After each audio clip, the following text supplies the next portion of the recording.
अस्सलाम वालेकुम नाज़रीन, डॉक्टर दानिश रियल फोकस के साथ हाजिर है। इलेक्शन, सदारती इलेक्शन हो गया। हालांकि इस सिलसिले में इलेक्टोरल कॉलेज जो है वो मुकम्मल नहीं था। अब इलेक्टोरल कॉलेज अगर मुकम्मल नहीं है तो ऐसे में इलेक्शन कितना आइनी और कानूनी होगा। देखिए, इलेक्शन कमीशन मुसलसल जो है वो जानिबदारी दिखा रहा है, और मैं नहीं कह रहा। इलेक्शन कमीशन के ऊपर इल्ज़ाम जो है वो सुप्रीम कोर्ट बार एसोसिएशन ने भी लगाया। पाकिस्तान बार कौंसल्स बहुत बड़ा इदारा है, उसने भी जानिबदारी का इल्ज़ाम लगाया। मुख्तलिफ सियासी जमातों ने भी लगाया। पाकिस्तान के दो बड़े क्रेडिबल इदारे,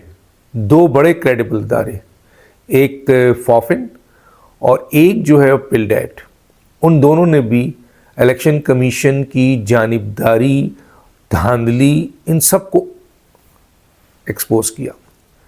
आपने देखा था कि वेबसाइट पे आई थी, इलेक्शन कमीशन ने अपना फॉर्म 45, 46, 47 जो लगाया, तो फिर वहाँ पे इतनी बड़ी बड़ी गलतियाँ थी। वो राइटिंग थी और आपके मुख्तलिफ कलर्स की स्याहियाँ कलम था, यानी एक को 9 बनाया गया। सिर्फ एक की मिसाल देता हूँ मैं, वो ये था कि कैंडिडेट का 280 वोट था, उसको उन्होंने 1280 बनाया, और बाकी कुछ लोगों के वोट थे जो किसी के आपके 50 होंगे, 100, 150, 2 जो भी, लेकिन टोटल वोट उस वक्त 735 था। यानी 735 टोटल वोट था, 280 जो वोट थे उसके साथ मुख्तलिफ लोगों को। लेकिन क्या किया है कि जब आपने 280 को 1280 बनाया, यानी एक आगे कर दिया, तो खुदा के बंदे 735 में भी एक डाल देते तो 1735 हो जाता कि टोटल वोट यहाँ 1735 जो है वो डले हैं। तो इतने बड़े बड़े ब्लंडर थे कि फ़ौरन उनको वेबसाइट से हटाना पड़ा अपना। लेकिन मैं ना मानूं। देखिए, अल्लाह ताला ने सूरह बकरा में ये कहा है कि सुम्मुन बुकमुन फ़हुम उम्युन फ़हुम ला यरजऊन, यानी हमने इनके लिए इनको सोचने, समझने, देखने की सलाहियत से बाहर कर दिया है, ये नहीं देख सकते। तो इलेक्शन कमीशन को तो कुछ नज़र नहीं आ रहा है, उसको नज़र आ रहा है वो जो वो कर रहा है, यानी जो वो चाहता है। इलेक्शन 2024 इंटरनेशनल, पूरी दुनिया ने भी इसको धांधली शुदा इलेक्शन का है। बड़े बड़े अखबारात ने लिखा, इसकी लेजिटिमेसी को क्वेश्चन मार्क किया, लेकिन इलेक्शन कमीशन के मैं ना मानूं का जुमला है। उसके बाद जो बात सामने आई वो ये था कि इलेक्टोरल कॉलेज मुकम्मल नहीं था। रिज़र्व सीट की बात आई।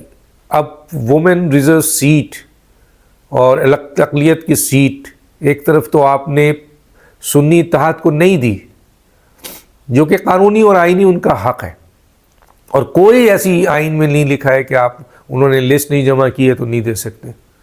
हालांकि इलेक्शन एक्ट 2017 के 104 के 4 में है कि अगर लिस्ट एग्जिस्ट हो जाए, यानी मुकम्मल भी हो जाए, तो बाद में वैकेंसी और नाम दिए जा सकते हैं, लेकिन उसको नहीं माना गया। और अजीब सी एक इस्तिलाह, यानी आइन और कानून में जिसकी कोई गुंजाइश नहीं है।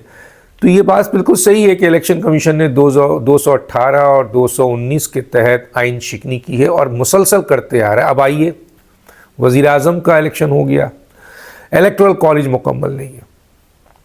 सूबों का इलेक्शन हो गया, इलेक्टोरल कॉलेज मुकम्मल नहीं है। माफ़ी चाहता हूँ।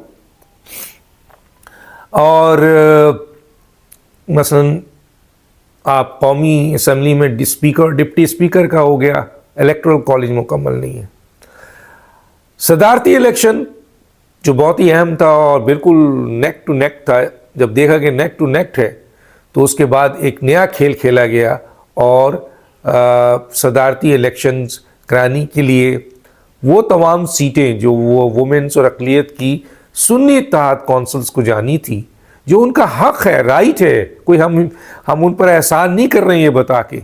कानून और आइन, उनको आइन का आर्टिकल 51 पढ़ लीजिए, नहीं दिया गया, बल्कि उन सीटों को दूसरों में बांट दिया गया, जिससे उनकी तादाद और बढ़ गई।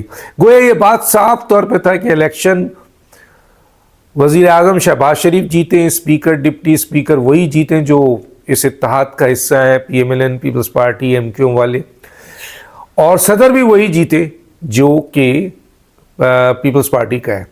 कोई मुकाबला नहीं हो, कहीं से भी कोई गलती नहीं हो। ये नहीं है कि दे दिया, चलो भाई इनको सीट दे दिया और इलेक्शन हो गया, और इलेक्शन में पता चला कि जी वोट जो है वो महमूद अचकज़ई को ज़्यादा पड़ गया, 2-4 वोट। इसके लिए भी वो तैयार नहीं थे इलेक्शन कमीशन वाले। उनको ऐसा लग रहा था कि वो बस ये कह रहे हैं बस जरदारी को बना दो, ठीक है बना दो। जरदारी साहब आ गए हैं, लेकिन अभी भी ये सवाल उठता है कि जी क्या ये तमाम इलेक्शंस आईनी हैं? क्योंकि अभी ट्रिब्यूनल में जाना है, अदालत में जाना है, लेकिन हम देख रहे हैं कि अदालतों का कैसा इंसाफ चलता है पाकिस्तान में। सब चीज़ें आपके सामने हैं।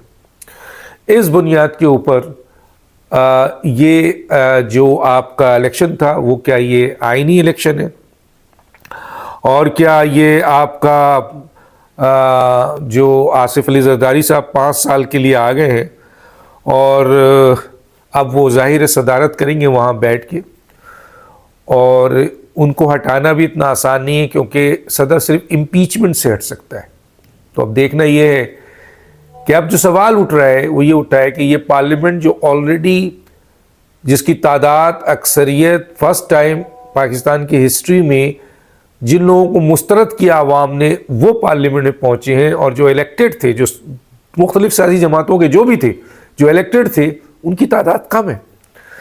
तो इस पार्लियामेंट की आइनी और कानूनी हैसियत क्या है, और फिर इस पार्लियामेंट ने जिस तरीके से मुख्तलिफ आइनी ओहदे को इलेक्ट किया है यहाँ, उसकी आइनी हैसियत क्या है? अगर ये इलेक्टोरल कॉलेज होना ज़रूरी है, एक वोट भी इलेक्टोरल कॉलेज मुकम्मल होना ज़रूरी है। अगर ये बात अदालत या जो भी लॉयर हैं वो ये कहते हैं कि मानते हैं उनके वो लोग भी मानते हैं, जैसे इलेक्शन कमीशन मानता है कि जनाब इलेक्टोरल कॉलेज मुकम्मल नहीं था, ठीक है जी।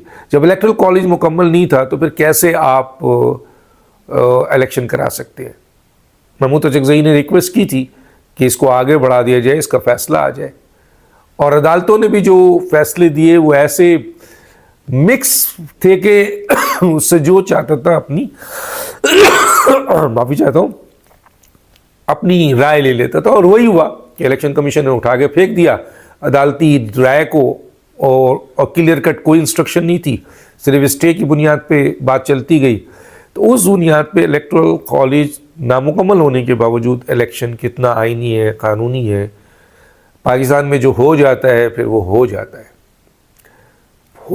है, जो चाहे जितना ही गलत हो फिर वो चलता रहता है, और उसके लिए बहुत सारी सपोर्टिव स्टेटमेंट आ जाता है। जी हलफ ले लिया है, जी अब ये पुरानी बात हो गई है, चाहे अब हम कर नहीं सकते क्योंकि ये हो गया है, अब आइन कानून में तो फिर ये पूरा सिस्टम गिर जाएगा। तो बहुत सारे जवाब पैदा हो जाते हैं, तो देखते हैं क्या होता है। बहरहाल इलेक्टोरल कॉलेज मुकम्मल नहीं है। जो भी आइन को समझता है वो कहता है कि इलेक्टोरल कॉलेज मुकम्मल ना हो, उसमें जो भी इलेक्शंस होगा वो गैर आइनी, गैर कानूनी होगा। डॉक्टर दानिश को इजाज़त दीजिए। अल्लाह हाफिज़।